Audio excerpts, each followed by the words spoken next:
조영수 권사님께서 은혜롭게 기도해 주셔서 감사합니다. 현숙한 기도였습니다. 현숙한 기도. 우리 권사님은 요 동네 사시면서 지금 손주 봐주느냐고 그냥 애씁니다. 멀리 왔다 갔다 하시면서 귀하게 또 기도해 주셔서 감사를 드립니다. 여러 가지로 어려운 때지만 늘 또 예배드리고 또 애쓰고 수고하는 우리 번동 가족들 감사합니다. 그럼에도 불구하고 이렇게 어려울 때 이렇게 애쓰고 수고하면은 막 떠들고 그럴 텐데 마스크 쓰고 말도 안 하고 숨 잠고 우리 같으면 막 떠들고 싶고 자랑하고 싶고 그랬는데 그냥 마스크 쓰고 그냥 묵묵하게 자, 여러분들이 존경스럽고 또 여러분의 수고에 대해서 감사를 드립니다. 우리 인생도 또 여러 해 살았고 또 7월도 됐잖아요. 7월 1, 2, 3, 4, 5, 6 1, 2, 3, 4, 5, 6월 끝나겠지. 코로나 끝나겠지. 방송에서도 이번 주가 고비라고 이번 주만 고비라고 계속 그러다 보니까 어느덧 7월이 되었습니다. 그래서 우리 마음을 한번 점검을 해봐야 됩니다. 그래서 우리 마음이 자꾸 뭐뭐 때문에 그러면 안 됩니다. 뭐 때문에 우리가 마음이 교만하고 은혜가 없으면 자꾸 때문에가 나옵니다. 누구 때문에 뭐 때문에 자꾸 이제 원망 불평이 나오게 됩니다.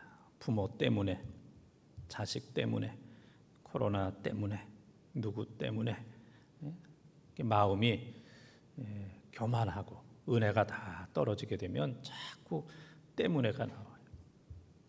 그러나 마음이 겸손하고 은혜가 충만하게 되면은 덕분에 그렇게 됩니다. 덕분에 하나님 덕분에 교회 덕분에 부모님 덕분에 자식 덕분에 가족 덕분에 교회 덕분에 아멘 해도 되는데 하고 있죠 지금? 덕분에 내가 이렇게 어려운 때지만 이렇게 덕분에 이제 살고 있다 그렇게 됩니다.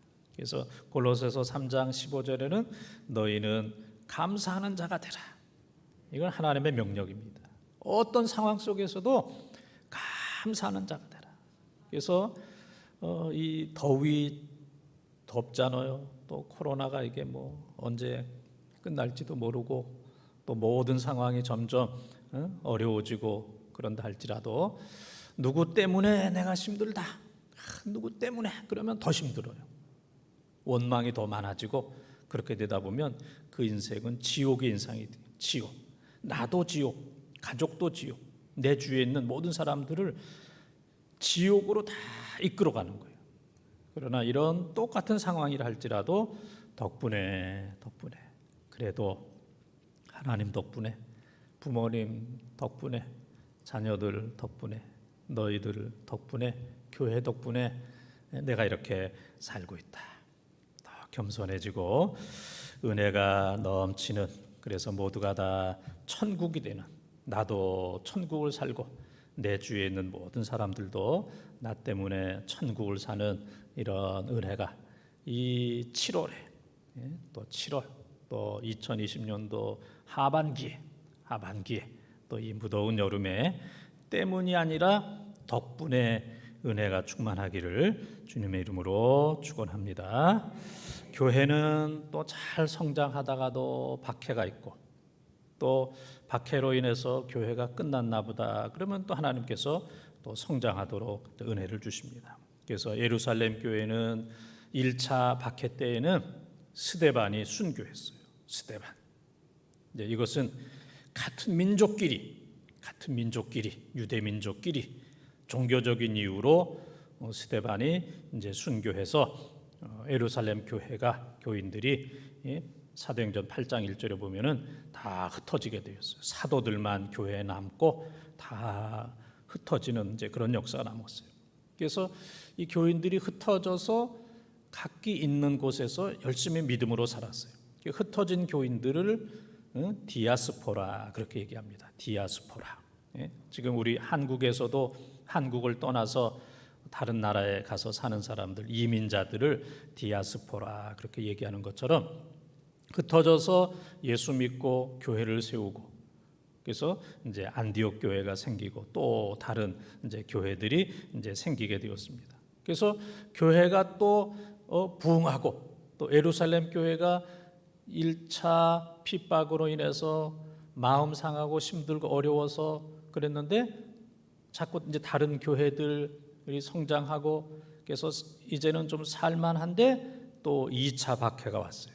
그 2차 박해는 헤롯이 야고보를 죽이는, 야고보를 칼로 죽이는 이 엄청난 일들이 일어나게 되었어요. 그래서 2차 박해는 헤롯 왕이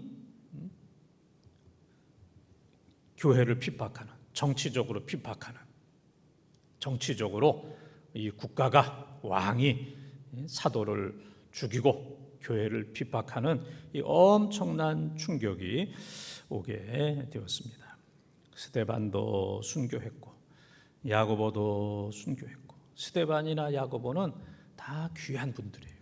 뭐 잘못 생각하면 그 사람들이 뭐 교만했나 보다, 죄가 많아서 그랬나 보다, 그게 아니고 아주 초대교회 때 예루살렘 교회의 기둥과 같이 꼭 필요한 그런 사람들인데, 스데반도 젊은 나이에, 또 야고보도 젊은 나이에 12제자 가운데 제일 먼저 이제 순교를 하게 되었습니다. 그래서 우리의 인생은 신앙생활 하다가 또 순교할 수도 있고 또 오래 살 수도 있습니다. 그렇다고 우리가 뭐 순교하겠다 나설 필요도 없고, 또 나는 순교 안 하겠다 그렇게 할 필요도 없습니다. 그거는 하나님이 하시는 거예요.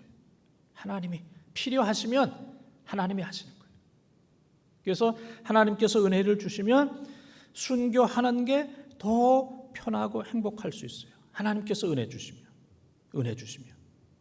그래서 순교라고 하는 것은 아무나 하는 게 아니고 하나님께서 꼭 필요해서 은혜 주시는 사람들에게만 하는 것이고, 또 그렇지 않고 순교하는 것보다는 또 오래 살면서 열심히 살면서 교회 봉사하는 것이 유익하게 되면 또 하나님께서 오래 살 수 있도록 은혜를 베풀어 주시는 거예요. 그래서 우리의 생명이 뭐 몇 년을 살든지 순교를 하든지 안 하든지 하는 것은 다 하나님 주권이에요.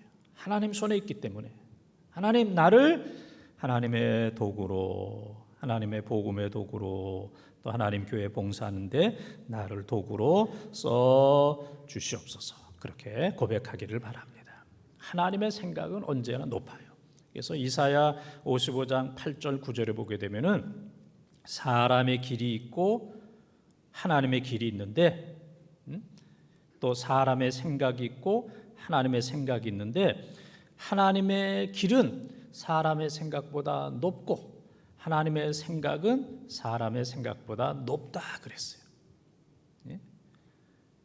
내가 가는 길이 정확하지가 않아요. 하나님께서 인도해 주시는 길이 높고, 또 내 생각이 최고인 것 같지만은 하나님의 생각은 언제든지 최고예요. 내 생각은 치우치고 잘못될 가능성이 많이 있어요. 그래서 우리가 내가 잘못 생각했네, 그런 경우가 있죠. 내가 잘못 생각했네, 또 내가 생각이 좀 모자랐네, 그런 경우도 있고, 또 내가 생각이 거기에 미치지 못했네, 그런 얘기 많이 하잖아요. 내가 생각이 짧았네, 내 생각이 모자랐네, 내가 생각이 거기에 미치지 못했네, 내 생각이 너무 부끄럽네, 그럴 때가 많이 있어요. 그런데 하나님의 생각은 언제든지 옳아요. 언제든지 가장 높고, 하나님의 생각은 잘못되는 법이 없습니다. 사람의 길은, 내가 가는 길은 잘못된 그 길이 많이 있지만은 하나님의 길은 잘못된 길이 없어요. 그래서 우리의 모든 길과 우리의 모든 인생을 하나님께 맡기면서 또 하나님께서 인도하는 대로 사시는 또 지금까지도 그렇게 사셨고 또 앞으로도 그렇게 사시기를 축원을 드립니다. 그래서 그 야고보의 형제가 있다고 그랬죠. 요한, 야고보와 형제 요한. 그래서 예수님의 12제자 가운데 야고보하고 요한은 세베대 아들로서 형제입니다. 형제. 근데 야고보는 12제자 가운데 가장 먼저 순교를 했고 헤롯의 칼에 의해서 순교를 했고 그의 형제 사도 요한. 사도 요한이라고 하는 것은 세례 요한과 구별하기 위해서 사도 요한 그렇게 얘기하는 거예요. 세례 요한은 이미 이제 순교했고 세례 요한은 이제 제자는 아니에요. 예수님보다 6개월 먼저 태어난 이제 그러한 주의 길을 예비하러 왔던 이제 그런 세례 요한이고 여기 나오는 이제 요한은 사도 요한. 사도 요한은 12제자 가운데 순교하지 않고 오래 장수하면서 목회를 했습니다. 그래서 그는 성경도 많이 썼어요. 요한복음, 또 요한계시록, 요한 1서, 요한 2서, 요한 3서를 썼어요. 5권의 성경을 썼습니다. 꼭 필요한 거잖아요. 그 다음에 이 사도 요한은 예수님의 어머니 마리아를 잘 모셨어요. 다른 예수님도 33세에 돌아가셨고 또 다른 제자들도 다 순교를 했는데 그러면 예수님의 어머니를 누가 마리아를 섬기겠습니까? 그래서 사도 요한이 오래 살면서 예수님의 어머니 마리아를 잘 섬기는 이러한 역할을 하게 되었어요.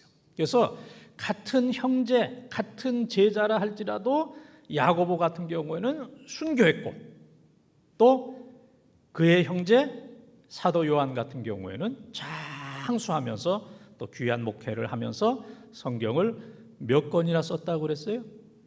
몇 권이나? 5권. 5권. 요한복음, 요한계시록, 요한 1서, 2서, 3서 5권이나 쓰는. 그래서 이 사도 요한이 없었으면 큰일 날 뻔했잖아요. 성경도 없어지고 얇아지고 요한복음이 없으면 어떡하겠어요? 또 요한계시록이 없으면 어떡하겠어요? 요한 1서, 요한 2서, 요한 3서가 없으면 어떡하겠어요? 그래서 그건 다 주님이 하시는 거예요. 야고보는 넌 여기까지 살아라. 또 요한은 여기까지 살아라. 그랬어요. 그래서 요한복음 21장에 보게 되면은 베드로가 예수님께 대해서 얘기합니다.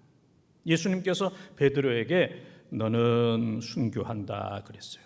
다른 사람이 내 손을 벌리고 너는 순교할 것이다. 그러니까 베드로의 마음이 주님이 순교하라면 하는 거지만은 왜 나만 하나 이제 그런 생각이 있었어요. 그런데 예수님 품에 이 요한이 있었어요. 요한이 예수님 품에 이렇게 이제 기대 있었어요. 그래서 이 베드로가 예수님께 그러면 저 요한은 어떻게 되겠습니까? 나만 순교합니까?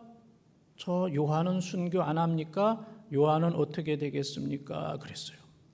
요한복음 21장 21절, 22절, 23절에 보게 되면은 베드로가 저 요한은 어떻게 되겠습니까? 그랬습니다. 주님이 나 순교하라면 하라지만 저 요한도 함께 순교하게 해주세요. 그런 얘기예요. 함께 순교하게 해주세요. 그 나이 많은 처녀들이 같이 시집 안 가면 안심이 되잖아요. 그러다 누군가 가면 초조해지잖아. 저 배신자 저거. 배신자. 근데 자기가 가게 되면 또 얼른 갈 텐데. 그러는 것처럼 베드로 왜 나는 순교하고 저 요한은 어떻게 되겠습니까? 저 요한도 같이 순교해야 되지 않는 거 아닙니까? 예수님 지금 얘기해 주십시오. 베드로 너만 혼자 순교하는 거 아니고 저 요한도 함께 순교한다 얘기해 주십시오. 베드로의 성격이 과격하잖아요. 베드로의 성격이 그냥 다혈질적이고 과격한. 근데 요한복음 21장 22절 23절에 보면은 예수님께서 그 증자는 예수님께서 그러한 베드로에게 뭐라 그러냐면은 네가 상관하지 말아라 그렇게 얘기해요. 내게 무슨 상관이냐? 그게 내게 무슨 상관이냐? 너는 순교하고 요한은 순교하지 않는 것이 내게 무슨 상관이냐? 너는 나를 따르라. 그건 상관하지 말아라. 이 요한이 예수님이 재림하는 순간까지, 아직도 재림 안 하셨잖아요. 아직까지 산다 할지라도, 예수님이 다시 올 때까지 요한을 살려주신다 할지라도 내게 무슨 상관이냐? 예수님이 내게 무슨 상관이냐 그 말씀을 2번이나 하세요. 요한복음 22장 21장 22절 23절에 2번이나, 한 번만 해도 될 텐데 내게 무슨 상관이냐 2번이나 하시고 너는 나를 따르라 그렇게 이제 말씀하시는 모습을 보게 됩니다. 그래서 우리의 모든 것은 다 주님 손안에 있음을 믿으시기를 바랍니다. 주님이 필요하시면 또 순교하게도 하고, 그렇지 않으면 오래 살게 하기도, 또 주님이 필요하시면 우리를 부르시기도 하고, 또 주님께서 필요하시면 이 땅에 더 머무르게 하시는 겁니다. 그래서 오늘 3절 한번 읽어보겠습니다. 유대인들이 이 일을 기뻐하는 것을 보고 베드로도 잡으려 할새 때는 무교절 기간이라. 아멘. 그래서 이 헤롯 왕이 야고보를 칼로 죽였는데 유대인들이 기뻐했어요. 유대인들이 이 같은 유대인인데 야고보가 죽는 것을 기뻐하는 것을 보고 이 헤롯이 어떻게 생각했냐면은 이왕이면 베드로도 죽여야 되겠다. 12제자 가운데 수제자 야고보를 죽였는데 유대인들이 기뻐하는데 베드로를 죽이면 얼마나 더 기뻐하겠는가 생각해서 유대인들이 이 일을 기뻐하는 것을 보고 베드로도 잡으려 할새 때는 무교절 기간이라. 성경은 그렇게 이야기를 하고 있습니다. 그래서 이 헤롯이라고 하는 왕이 유대인의 인기를 얻기 위해서 야고보를 죽인 것을 보고 기뻐하는 것을 보면서 유대인의 인기를 얻어. 이게 이제 정치하는 사람이에요. 정치하는 사람은 인기와 표를 위해서라면 수단 방법을 가리지 않잖아요. 인기와 표를 위해서라면, 그러니까 유대인의 환심을 사기 위해서, 마음을 사기 위해서 베드로도 죽이려고 그랬어요. 그 다음에 또 이 헤롯이라고 하는 이 왕이 왜 베드로도 죽이려고 그랬냐면은 지금 예수님의 제자들이 예수님 하나님을 왕으로 생각하는 거예요. 왕. 그리고 이 지상에 있는 헤롯을 왕으로 별로 이렇게 취급을 안 하잖아요. 우리의 왕은 영원하신 하나님, 우리의 왕은 부활하신 예수님 영원하신 하나님, 그분만이 우리의 진짜 왕이다. 그렇게 생각하니까 이 헤롯이 섭섭한 마음이 있는 거예요.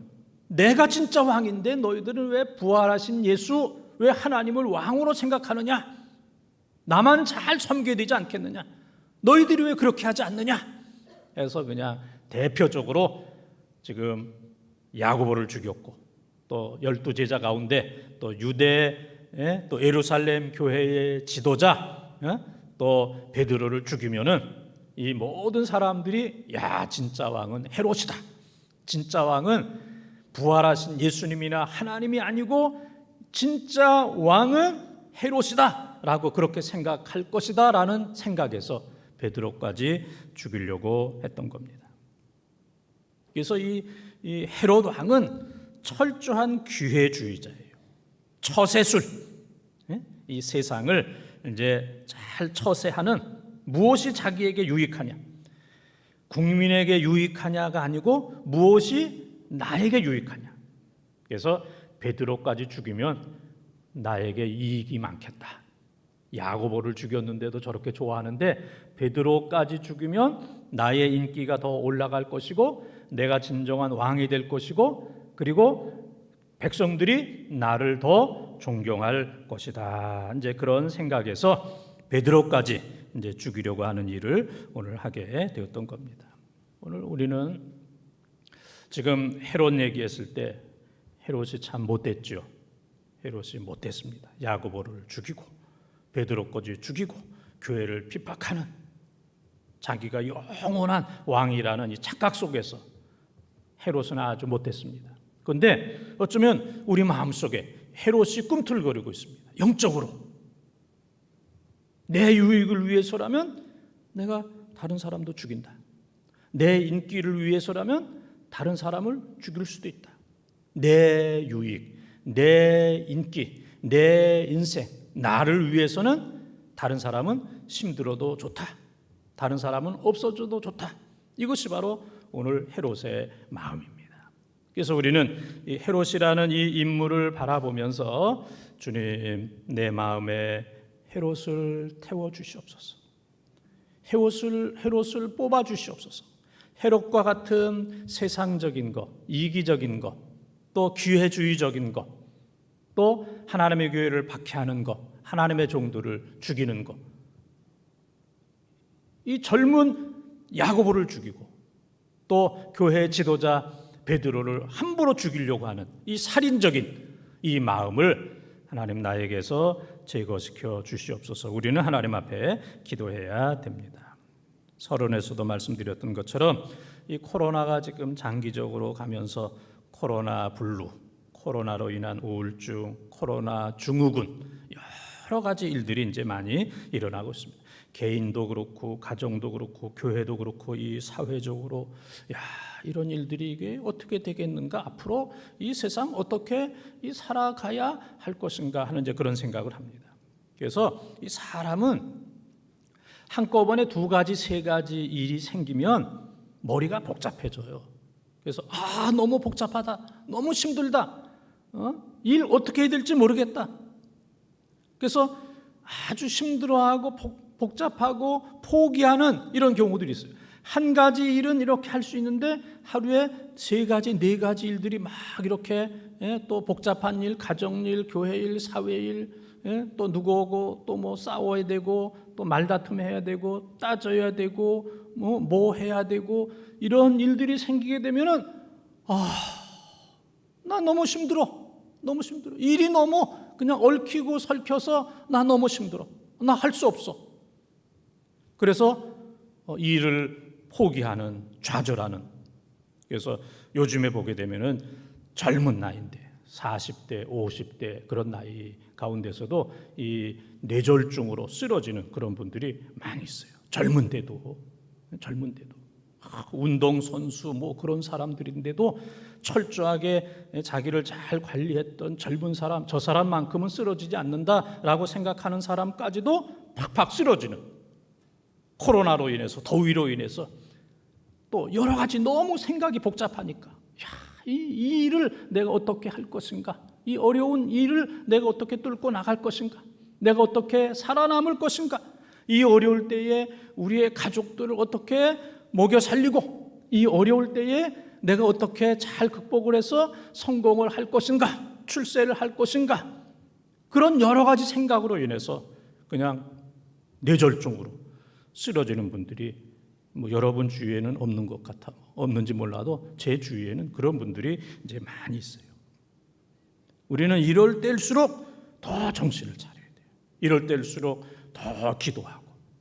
그래서 여러 가지 일들이 있을 때 첫째는 잘 일을 써야 돼요. 오늘 여러 가지 일이 있다 그러면은 복잡해, 힘들어, 몰라 그러지 말고 첫째는 종이로 이렇게 잘 써야 돼. 오늘 무슨 일이 있나, 뭘 해야 되나 잘 적자. 적자 생존 알아요? 적어야 사는 거. 그게 적자 생존이에요. 잘 적어요. 오늘 내가 뭘 해야 되겠다. 그러면 별거 아니야. 두 번째는 오늘 내가 뭘 해야 되겠는지 말하는 거예요. 나 오늘 이 일 하겠다. 오늘 나 같으면 내가 오늘 새벽에 설교한다. 또 오전에 설교한다. 그리고 또 오후에도 설교한다. 그리고 뭐 책을 본다. 뭐 한다.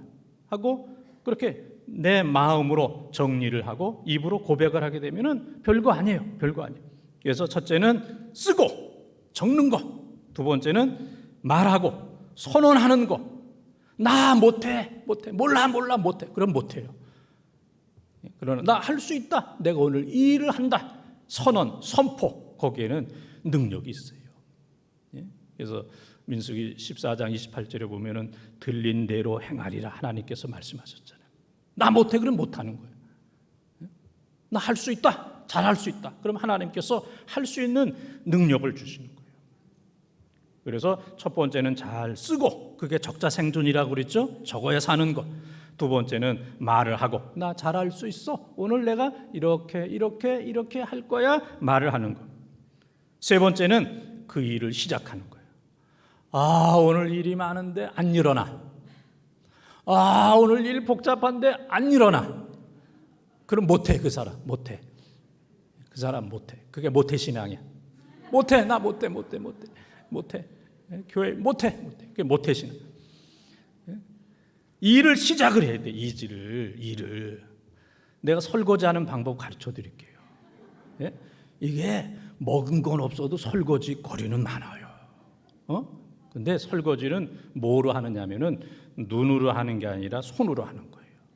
눈으로 이렇게 보고 있으면 못해. 이거 언제 다 하나, 그러나 손으로 하다 보면 다 해. 그래서 시작하는 거예요. 손으로. 설거지는 뭐로 하는 거예요? 손으로. 눈으로 하는 게 아니고, 눈으로 앞만 보고 있어도 줄어들지 않아요. 손으로 하게 되면 줄어들어. 그래서 일을 시작하는 거예요. 그냥 누워 있는 게 아니고, 누워서 그냥 안 일어나고 이불 속에 있으면 일을 못 해요. 일어나서 시작을 하는 거예요. 그 다음에는 극복하는 거예요. 이 일을 하면서 어려움 없는 일은 없습니다. 다 어려움이 있어요. 그런데 다 극복할 수 있어요. 극복할 수 없는 건 없습니다. 다 극복할 수 있어요. 야, 힘든데, 어려운데, 그래도 우리들에게는 극복할 수 있는 지혜와 능력을 하나님께서 주셨습니다. 그 다음에 다섯 번째는 함께 하는 거예요. 나 혼자 하는 게 아니고 함께, 가족과 함께, 교인들과 함께, 기도하는 사람들과 함께, 이 일 함께 해야 되겠다. 여섯 번째는 하나님 앞에 기도하고, 하나님 나를 도와주세요. 나는 부족합니다. 나 오늘 도와주세요. 오늘 실망하지 않도록, 다투지 않도록, 분노하지 않도록, 쓰러지지 않도록 하나님 나를 도와주세요. 그 다음에 마지막 일곱 번째는 하나님께 영광. 오늘 하루도 하나님께 영광. 이 일을 통해서 하나님께 영광 돌리게 하여 주시옵소서. 그러면 하나님께서 은혜를 주시는 줄 믿습니다. 이 어려운 때에 좌절하거나 포기하지 말고 주께서 주신 귀한 사명 잘 감당하는, 코로나 때문에, 더위 때문에, 뭐 때문에 나 못하겠다 그냥 무너지는 이런 삶이 아니라, 그 속에서도 가정과 교회와 믿음과 주께서 주신 사명을 오늘도 잘 감당하는 우리 사랑하는 본동 가족들이 다 되시기를 주님의 이름으로 축원합니다.